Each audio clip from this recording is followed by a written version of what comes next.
Dear students, today we will start our exercise portion of lesson 5, The Shoemaker and the Elves.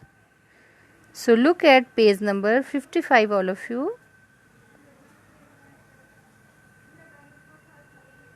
Complete the following sentences. यहाँ पर कुछ sentences दिए गए हैं जिनको आपने complete करना है. The shoemaker made only one pair of shoes because he had a piece of leather big enough to make just one pair of shoes. जो शू मेकर है वह सिर्फ जूतों की एक ही जोड़ी बनाता है क्योंकि उसके पास सिर्फ इतना ही चमड़ा था जिससे कि वह एक जोड़ी जूते की बना पाए. Second is, the shoemaker and his wife was surprised the next morning to see a complete pair of shoes lying on the work table. अगले सुबह जो है मोची और उसकी पत्नी यह देखकर बहुत हैरान हो गए कि जिस टेबल पर वे जूते बनाने का कार्य करता था वहाँ पर एक जोड़ी जूता जो है तैयार बनकर रखा हुआ था. Third is, the elves kept making shoes for the shoemaker and his wife because they were poor but hard workers.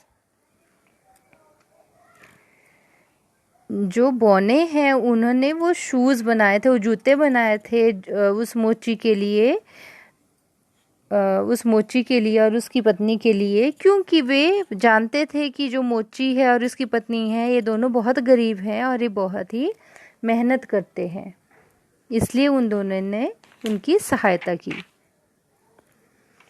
So look at fourth part. The elves worked hard only at night because they didn't want the shoemaker and his wife to see them. जो बौने हैं, जो दो कल्पित बौने थे, वे सिर्फ रात को ही उनकी मदद करते थे क्योंकि वे नहीं चाहते थे कि मोची और उसकी पत्नी उनको उनकी मदद करते हुए देखें. The fifth one is, the shoemaker and his wife showed their gratitude by making warm clothes and new shoes for the elves. जो मोची है और उसकी पत्नी है उन दोनों ने उन बौनों का धन्यवाद करने के लिए उसकी पत्नी ने उन दोनों के लिए गर्म कपड़े बनाए और उस मोची ने उन दोनों के लिए जूतों की जोड़ी बनाई. So look at C part.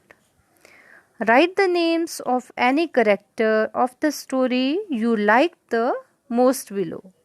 Write 3 characters trait the character possesses in the middle 3 boxes. In the bottom box, give the example from the story that explain the reason for your choice. First box में character है, तो character में आपने लिखना है कि कौन कौन से करेक्टर्स थे इसमें. तो एक कौन था, शूमेकर्स वाइफ थी. ठीक है, इस स्टोरी में जो शूमेकर की वाइफ के बारे में हम लोग बात कर रहे हैं, तो शूमेकर की वाइफ कैसी थी. पॉजिटिव था उसका बिहेवियर, वो बहुत ही ओबीडियंट थी और ग्रेटफुल.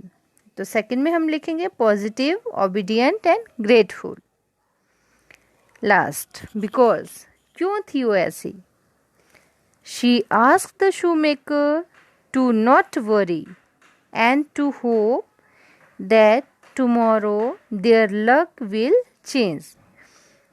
जो उस मोची की पत्नी थी वो उसको कहती थी चिंता करने की कोई बात नहीं है, तुम आशा रखो, कल हमारा भाग्य उदय होगा और कल हमारा दिन अच्छा होगा. उसके बारे में 3 बातें बतानी है. एक बात तो ये है और दूसरी है because readily heads to the kitchen when suggested by the shoemaker to make dinner. दूसरी बात हमें उसकी यह अच्छी लगी कि जब शूमेकर ने उसको कहा कि मैं जूते बनाता हूँ और तुम खाना बनाने के लिए किचन में जाओ, तो वह जल्दी से किचन में खाना बनाने के लिए चली जाती है. और तीसरी बात, thinks that her husband and she must do something to thank the elves. और तीसरी बात यह थी कि जो मोची है और उसकी पत्नी है वे दोनों ही उन बौनों का धन्यवाद करने के लिए उनके लिए कुछ बनाना चाहते थे। So thank you for watching.